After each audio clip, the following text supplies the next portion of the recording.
Hello, Geekscapists. We're back with another news video because a couple hours ago on IGN, they dropped a first look at Until Dawn, which is based on the PlayStation game. I am not much of a gamer. I haven't played it, but Kyle is actually a fan of the game, so I wanted to bring him on to talk a little bit about it. Now, I enjoyed what they were describing as a movie, but I noticed that a lot of the comments were like, this has nothing to do with the game Until Dawn. So I'm curious your first reactions to this here.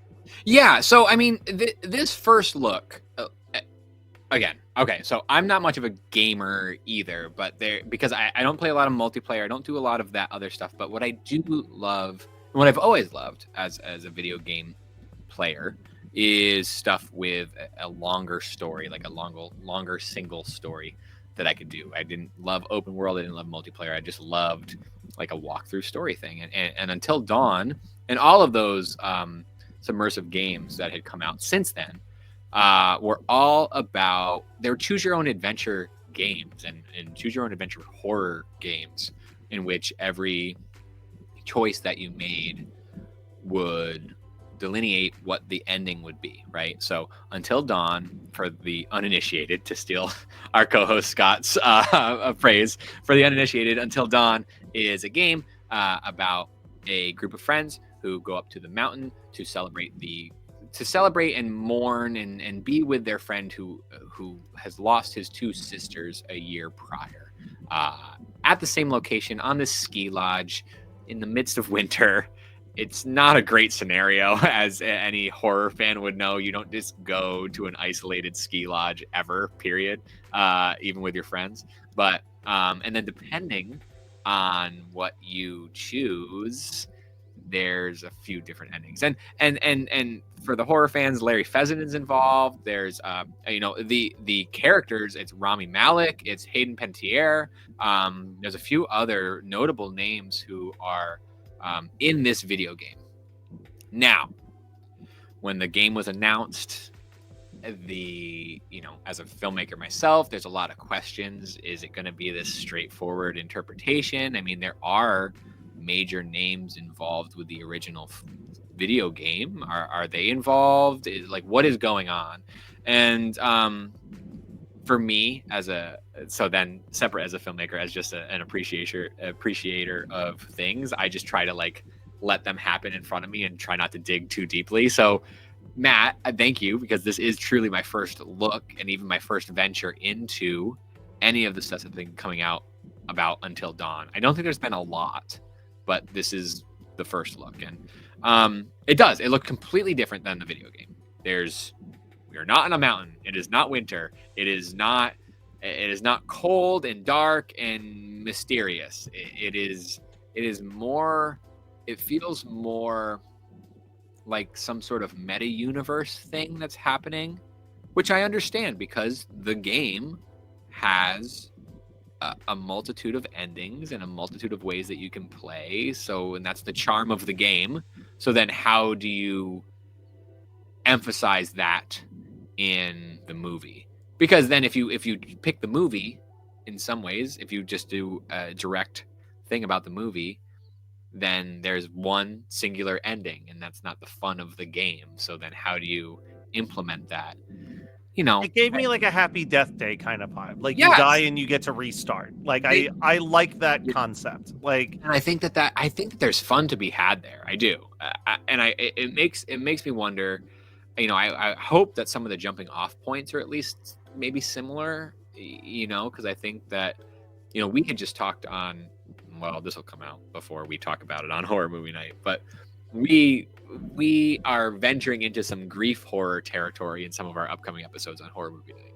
And I think Until Dawn has some of that too, depending on how you play the game.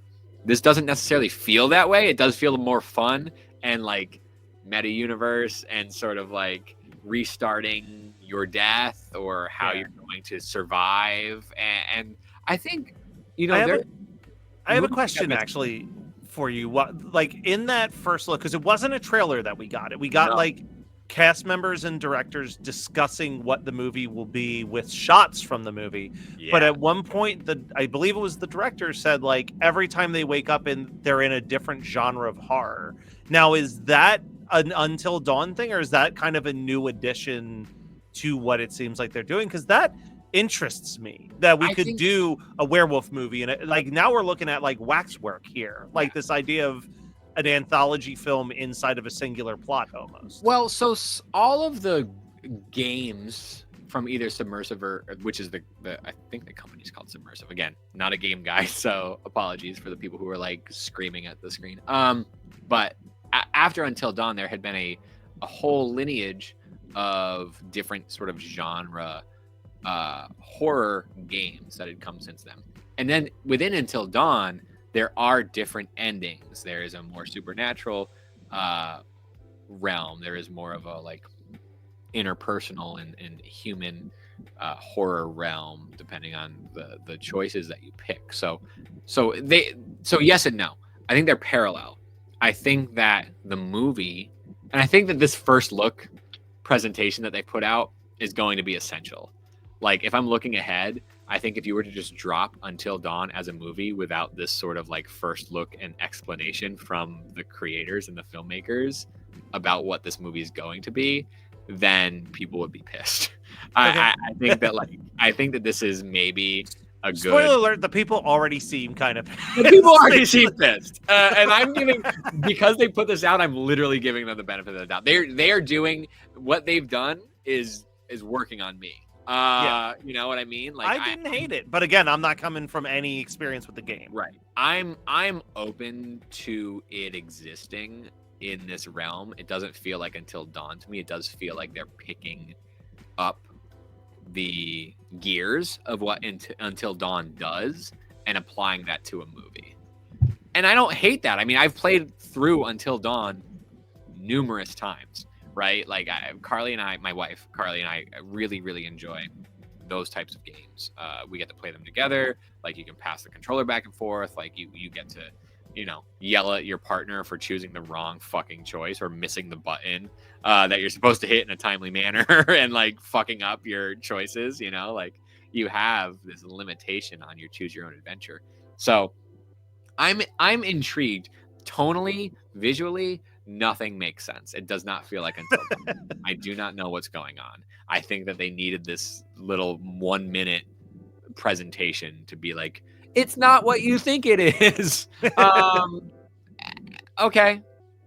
Bummer. Like, I would have loved, I think that like Glass Eye Picks, again, another plug for our podcast here, Matt, but Larry Fessenden and Glass Eye Picks and the people that make wintry horror movies have a knowledge on how to do this type of thing. And it's like the fact that there's not really an involvement from them, or there's not an illusion. And I know that it's a budgetary thing. Like, it's not cheap to do that.